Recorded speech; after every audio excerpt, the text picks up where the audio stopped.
नमस्कार, आप देख रहे हैं लाइव सिटीज। मैं हूं आपके साथ मधु। बिहार में जमीन मालिकों के लिए एक बड़ा फैसला सुनाया गया है और अब उन्हें राहत दी गई है पटना हाई कोर्ट के तरफ से। एक मामले की सुनवाई करते हुए पटना हाई कोर्ट ने टिप्पणी की है और सरकार के खिलाफ सख्ती बरतते हुए कह दिया है साफ साफ कि अब किसी भी रैयती जमीन को सरकारी बताकर उस पर बुलडोजर नहीं चलाया जा सकता है। क्या मामला था और जो जमीन मालिक हैं उनके लिए क्या कुछ कहा गया है पटना हाई कोर्ट की तरफ से, तमाम मुद्दों पर बातचीत करेंगे। बातचीत करने के लिए हमारे साथ मौजूद है पटना हाई कोर्ट के जाने माने एडवोकेट देव प्रकाश सिंह। सर, आपका स्वागत है। जी धन्यवाद। ये बहुत दिनों के बाद मतलब बिहार में बुलडोजर एक्शन को लेकर लगातार जो चर्चाएं हैं वो चलते रहती है और इसी बीच जब पटना हाई कोर्ट के तरफ से ये फैसला सुनाया गया है और राहत दी गई है जमीन मालिकों को, क्या कुछ मामला था और क्या कुछ कहा गया है पटना हाई कोर्ट की तरफ से? नहीं, ये जमीन मालिक और ये उसकी बात नहीं है जी। बिहार में एक है Bihar public land encroachment act 1956। जी। इसके तहत जो गैरमजरवा आम जमीन जो होता है, जो तालाब है, रोड है, स्कूल है, माने जो सार्वजनिक रास्ता है, जो आम रास्ता है, आपको बता दें कि आम जो प्रॉपर्टी है उसको सरकार भी इंक्रोच नहीं कर सकती जी। और पब्लिक भी इंक्रोच नहीं कर सकती। तो वैसे ज़मीन जो सरकारी ज़मीन में उस पर कुछ लोग बना लेते हैं, घर बना लेते हैं, ज़मीन कुछ बना लेते हैं, तो उसके लिए एक एक्ट बना, स्पेशल कानून बना कि भाई उसको जो है सो आप उनको वहाँ से हटा सकते हैं। हटाने का प्रोसीज्योर भी कानून में फिक्स है। अतिक्रमण जिसको कहते हैं। अतिक्रमण जो सरकारी ज़मीन का अतिक्रमण, प्राइवेट ज़मीन में, तो सरकारी उसका डिफिनीशन दिया हुआ है सेक्शन 2 के सब सेक्शन 3 में कि कौन सा ज़मीन सरकारी है और कौन सा ज़मीन रैयती ज़मीन। रैयती मतलब प्राइवेट, जो आप मालिक बोल रहे थे। प्रोसीजर से डाला हुआ है कि कभी कभी क्या होता है, किसी घर के सामने कोई घर पड़ता है तो जाके वो कंप्लेंट डाल देता है, ये सरकारी ज़मीन है, गैरमजरवा आम ज़मीन है, रास्ता हमारा रोके हुए हैं। और कभी कभी जो एग्जीक्यूटिव पदाधिकारी हैं उनके प्रभाव में आकर के, बहुत कारण से प्रभाव में आते हैं, प्रभाव में आकर के उन्होंने प्रोसीडिंग भी स्टार्ट कर देते हैं। उसी पर यह कानून डिसाइड हुआ है कि भाई आप कब कर सकते और कब नहीं कर सकते। यह तो स्पष्ट है कि रैयती जमीन जो है, जो किसी जमीन मालिक की जमीन है, जो लॉन्ग टर्म स्टैंडिंग जमीन है, जिस पर जमाबंदी कायम है, पोजीशन क्रिएटेड है, उस जमीन पर अगर कोई गैरमजरवा आम वाली बात भी आती है तो आपको एक प्रोसीज्योर तय करना पड़ेगा। और अगर लॉन्ग स्टैंडिंग जमाबंदी है, लॉन्ग स्टैंडिंग पोजीशन है, टाइटिल है, तो ऐसे केस में आप इंक्रोचमेंट एक्ट के तहत उसका ज़मीन से उसको बेदखल नहीं कर सकते, उसका घर नहीं तोड़ सकते। जी, बुलडोजर तो बहुत दूर की बुलडोजेक्शन की बात इसमें नहीं है। इसमें बात है रिमूवल फ्रॉम द प्रॉपर्टी की बात है। जी। तो कहा कि वो आप नहीं कर सकते इस चीज़, इसलिए नहीं कर सकते हैं कि प्रोसीज्योर तय किया हुआ है, कब कर सकते कब नहीं कर सकते। यह सरफी यादव जी का केस है और मात्र 6 धुर जमीन की बात है। 6 धुर मतलब मुश्किल से 408 स्क्वायर फीट हुआ। छोटा सा घर होगा, झोपड़ी है, गरीब आदमी। असली सही फैसला तो यही किसी को कहा जाता है। जस्टिस राजकुमार का फैसला है, एक गरीब व्यक्ति जिसका झोपड़ी का घर है वो हाईकोर्ट में जाकर न्याय लिया। तो इससे बड़ा न्याय के मंदिर का इससे बड़ा केस क्या हो सकता है? जी बिल्कुल। तो उनको ये फैसला आया है। पहले भी एक बार हाईकोर्ट में आए थे और लोगों ने इंक्रोचमेंट का केस किया और उसमें पिछले कोऑर्डिनेट बेंच आदेश हुआ जल्दी इनको रिमूव करिए। फिर ये गए सीओ के यहाँ, सीओ ने शोकॉज किया और शोकॉज में जो रिप्लाई दिए तो सेम डे आदेश। एग्जीक्यूटिव के यहाँ बराबर हम लोगों के पास ऐसा आता है जी कि आज शोकॉज मतलब फॉर्मेलिटी है, जस्ट मेयर फॉर्मेलिटी, शोकॉज कर दिया, कहा ठीक है हियरिंग है तो हियरिंग में बुला लीजिए उनको, बस हो गया। ऐसे कर देगा, मतलब केवल फॉर्मेलिटी है, कोई मतलब नहीं है प्रोसीज्योर। जो सब स्टैट्यूट में जो लिखा गया, सब्सटेंशियल प्रोविजन डाला गया कि पर्पस उसका ऑब्जेक्टिव है, वो ऑब्जेक्टिव डिफीटेड है। केवल बस एक गाइडेड मिसाइल की तरह वो लोग काम करते हैं। फिर डिस्ट्रिक्ट मजिस्ट्रेट के यहाँ अपील में गया, फिर एक रेट किया तो उन्होंने डिस्ट्रिक्ट मजिस्ट्रेट के यहाँ अपील में भेज दिया। सेक्शन 11 में अपील है, वहाँ जगह अपील करिए। अपील करने के बाद भी वही ढाक के 3 पात। तो उसमें जब प्रोसीज्योर में डाला हुआ है कि जब डिस्ट्रिक्ट मजिस्ट्रेट को पावर दिया हुआ सिविल कोर्ट की तरह काम करना है, विटनेस को गवाह को बुलाना है, एविडेंस रखना है, डॉक्यूमेंट्स देखना है, मंगाना है, रजिस्टर 2 मंगाना है, इन चीज़ों को नहीं देखते हुए सीधे दे देते हैं उसको ऑर्डर दे करके। गैरमजरवा आम देखा क्योंकि कैडेस्ट्रल सर्वे में गैरमजरवा आम लिखा हुआ था, रिविजन सर्वे नहीं हुआ था। कैडेस्ट्रल सर्वे जो सर्वे का, जब सर्वे के पोजीशन से न तो किसी की ज़मीन की मालिकाना क्रिएट होती है, न एक्सटिंग्विश होती है जी। सर्वे में आप क्या लिखते हैं, ये रेवेन्यू रिकॉर्ड, और रेवेन्यू रिकॉर्ड मालिकाना ना तो बनाता है ना मालिकाना ख़त्म करता है। कई एक बार आपके यहाँ वीडियो में हम बोल चुके हैं। वो एक राइट्स का एक सब समझिए कि एक एडिशनल सब ये है, एविडेंस है और कुछ नहीं है वो। पर उसके बल पर किसी को बेदखल करना ज़मीन से ये संभव नहीं है। और इन्होंने जो कहा कि ये ज़मीन का जो खाता ना वो सब बताया है इन्होंने जा कर के, और इस पर काफ़ी जब मसला हुआ तो कहा कि नहीं उसको बिल्डिंग को तोड़ दिया जाए। फिर वो हाई कोर्ट आए, हाई कोर्ट में उनको स्टे मिला, और स्टे मिलने के बाद जो जस्टिस ने इस केस में डिसाइड किया है, कहा कि बार बार इस ढंग की बात आती है, पब्लिक इंक्रोचमेंट एक्ट का बहुत सारा केस हाई कोर्ट में पड़ा हुआ है, तो बोला कि एक प्रोसीज्योर फॉर्म कर देना ज़रूरी है, एक नियमावली बना देना ज़रूरी है। और इसमें इन्होंने चर्चा की है उसकी भी, वो जो जस्टिस सुरेंद्र पांडे ने जो विपिन बिहारी वर्मा वाले केस में जब ये दिया है जजमेंट दिया है, जिसमें कहा कि अगर लॉन्ग स्टैंडिंग जमाबंदी अगर किसी का है, बहुत दिनों से कोई कायम है और पोजीशन भी उसके पास है, तो ऐसे केस में स्टेट के पास कोई रिमेडी नहीं है। जो रिमेडी है सिविल कोर्ट के पास रिमेडी है। अच्छा। आप सिविल कोर्ट जाइए, टाइटल पर अगर क्वेश्चन मार्क है, आप कहते हैं कि नहीं डाउट है, संदेह आपको हो रहा है, तो संदेह का डिसीजन आप नहीं करेंगे, संदेह का फैसला आप नहीं कर सकते। जब वो फैसला करेगा सिविल कोर्ट करेगा, आपका उसमें कोई जुरिस्डिक्शन नहीं बनता है, ये उन्होंने तय कर दिया। तो जो वो जैसे सुरेंद्र पांडे का जो ऑर्डर है, उसके अलावा और भी जो कई एक ऑर्डर्स है इस केस में, उन सबों का भी चर्चा किया गया। जो उमा देवी वाला जजमेंट है, इसमें कहा गया कि रैयती लैंड पर पब्लिक इंक्रोचमेंट एक्ट नहीं चलेगा, उसकी भी चर्चा की गई है।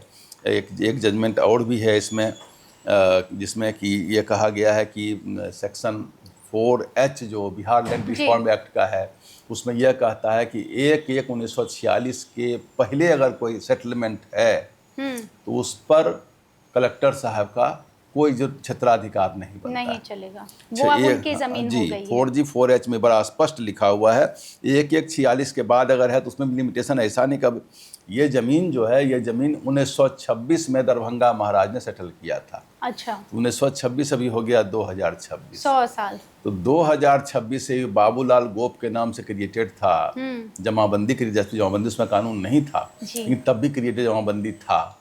तो जो 100 साल से जमाबंदी है, पोजीशन है, और उस पर CO साहब, SDO साहब, कलेक्टर साहब बार बार हो रहा है, तो कहीं न कहीं लग रहा है कि भाई तो जो इतना बड़ा प्रोसीजर, इतना सिस्टम बनाया हुआ, काहे जब इन चीज़ों को भी नहीं देख सकते आप, जब पेपर है और 100 साल से कायम है, तो एक बार तो देखना। सुनीता रानी वाला जजमेंट भी, सुनीता रानी शाह का जजमेंट भी दिया गया, जमाबंदी पर बताया गया है, जिसमें कहा गया कि आप जो है सो लॉन्ग स्टैंडिंग जमाबंदी, देखिए लॉन्ग स्टैंडिंग जमाबंदी बहुत सारा आ चुका है जी। अभी बहुत सारे लोगों का मैनुअल जमाबंदी पहले तो 14 तक का है, और बाद में जब ऑनलाइन हुआ है तो CO साहब लोग अपना दुकान खोल के बैठ गए, मापी कराइए, ये कराइए, वो कराइए, मतलब लूट मची हुई है। लोग बहुत परेशान है। हम लोगों के पास लोग जो आते हैं, पूरा चैम्बर भर भर जाता है, 10 लोग 12 आदमी गाँव घर से भर भर के लोग आ रहे हैं।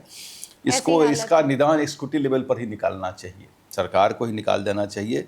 सरकार की नज़र में बात आ रही है कि नहीं आ रही है, लेकिन लोग बड़े परेशान हैं क्योंकि CO साहब लोगों की मनमानी से वो अपने मन से कानून बना देते हैं कि ठीक है, अब हम ऑनलाइन होगा तो हम बाउंडेड प्लॉट जो है उसका भी हम मापी करेंगे जी। बताइए, इस ढंग से मापी करिएगा तो फिर चौकीदार को बुलाइए, सबको बुलाइए, फिर अमीन साहब का अपना हिसाब किताब होगा। बेमतलब कि वो खामखा आदमी ऐसे ही जीने में बहुत परेशान है, उसको ऑलरेडी एक परेशानी कर देना।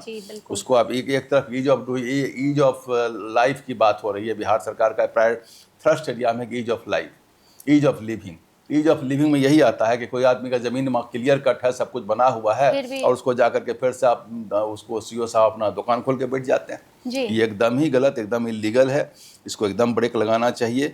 और ऑनरेबल हाई कोर्ट ने बहुत ज़्यादा डिप्रिकेट किया कि इन चीज़ों को देखना चाहिए था इन जो एक्सिक्यूटिव पदाधिकारी हैं, और बार बार कहा कि जो लॉन्ग स्टैंडिंग जमाबंदी है, लॉन्ग टर्म स्टैंडिंग पोजीशन है, जिसका एब्सोल्यूट पोजीशन है, बोनाफाइड प्रॉपर्टी है, वैसे केस में समरी प्रोसीडिंग का या एक्सिक्यूटिव ऑफिसर्स का कोई जुरिस्डिक्शन नहीं बनता है कि उनके ऊपर कोई जाके काम करे। जबकि पब्लिक इंक्रोचमेंट एक्ट में प्रोसीज्योर बना हुआ है, सेक्शन 3 में ये कंप्लेन करता है, सेक्शन 4 में उनको अपने को डिफेंस करने के लिए अपना एविडेंस आदि देना है।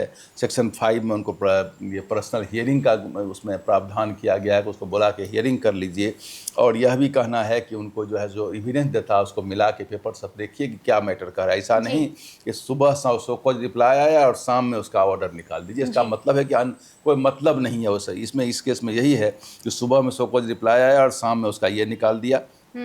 बाद में उन्होंने कह दिया है जस्टिस ने कि भाई इसमें अब कुछ प्रोसीज्योर ले डाउन करना बहुत ज़रूरी है, और इन्होंने एक प्रोसीज्योर ले डाउन कर दिया है कि उसमें जो क्या करना है इस केस को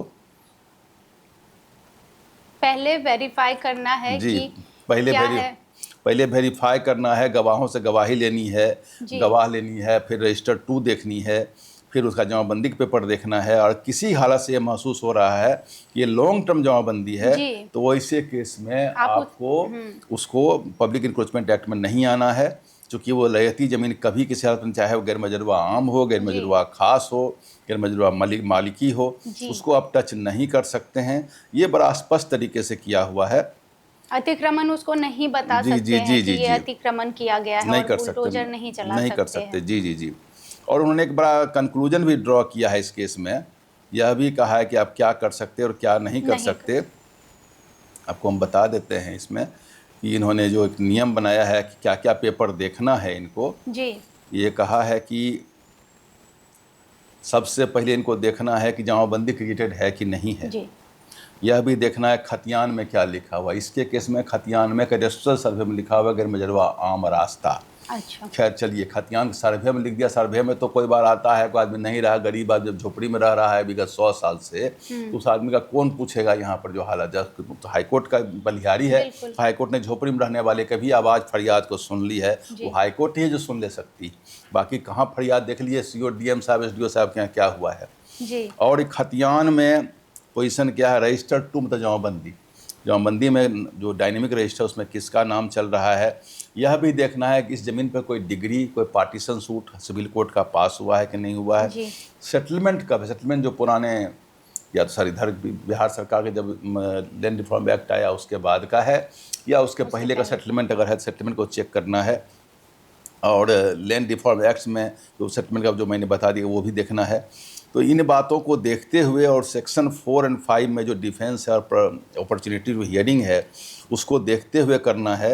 और जमाबंदी को मेनली देखना है कि लॉन्ग स्टैंडिंग जमाबंदी है तो आपका कोई अधिकार नहीं बनता है, आप डाउट करके किसी को आप बेदखल नहीं कर सकते। साथ में यह भी कह दिया कि लोग जो पब्लिक इंक्रोचमेंट एक्ट में सीधे हाईकोर्ट चले आते हैं तो सेक्शन 11 में जो अपील का प्रोविज़न है उसको यूटिलाइज ज़रूर करें। लेकिन अपील का प्रोविजन यूटिलाइज करने का मतलब यह नहीं है कि हाईकोर्ट में अंडर आर्टिकल 226 रिट प्रोविजन में हाईकोर्ट नहीं आ सकते हैं। किसी के बीच में घर तोड़ रहा हो, जबरदस्ती उसको बेदखल कर रहा हो, तो ऐसी हालत में हाईकोर्ट आ सकते हैं।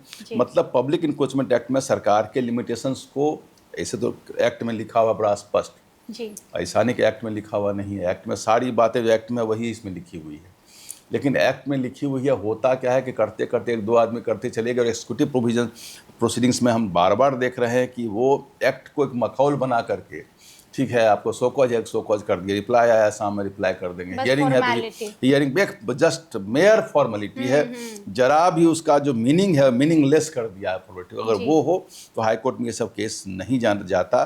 तो पब्लिक इंक्रोचमेंट में जिन लोगों का ज़मीन खतरे में है और सरकार के पदाधिकारी आंख मूंद के रैयती ज़मीन जी, जो रैयती ज़मीन है उसका भी पब्लिक इंक्रोचमेंट करके कर रहे हैं, चाहे वो गैर मजरूबा आम ही का है नहीं है, वैसे ज़मीन को सरकार अब इन बेदखल वहाँ के मालिकों को नहीं कर सकती है। ये बहुत अच्छा डिसीजन है और पब्लिक इंक्रोचमेंट से वो लोग बड़े परेशान हैं बिहार के लोग जी। तो तमाम बातें आपने सुनी है। देखिए अब रैयती ज़मीनों को सरकारी बताकर वहाँ पर जो लोग रहते हैं उन्हें वहाँ से बेदखल नहीं किया जा सकता है, उसे पब्लिक इंक्रोचमेंट लागू ही नहीं होता, रैयती ज़मीन पर लागू ही नहीं होता है। और इसका सत्यापन करना होगा, अगर कोई इसकी शिकायत करता है तो पहले प्रोसीजर जो उसका है वो फॉलो करना होगा। पहले जो पेपर्स हैं वो वेरीफाई करना होगा, कब का है, कब का सेटलमेंट, जमाबंदी, तमाम किसी भी केस में लॉन्ग स्टैंडिंग जमाबंदी है, पोजीशन है, तो आप टाइटल तय नहीं कर सकते किसी जमीन आप नहीं कर सकते हैं तय। तो तमाम बातें आपने सुनी है क्या नहीं है। पटना हाई कोर्ट ने क्या कुछ कहा है, जो अतिक्रमण जमीन होते हैं जहां पर बेदखल किया जाता है अधिकारियों के द्वारा, लोगों के लिए आवाज़ उठाई है, तमाम बातें आपने सुनी है। आपका बहुत धन्यवाद सर, आपने इसको हमारे दर्शकों के लिए बताया आसान भाषा में। आप भी देखते रहिए लाइव सिटीज़, तमाम चीज़ों के लिए बहुत धन्यवाद।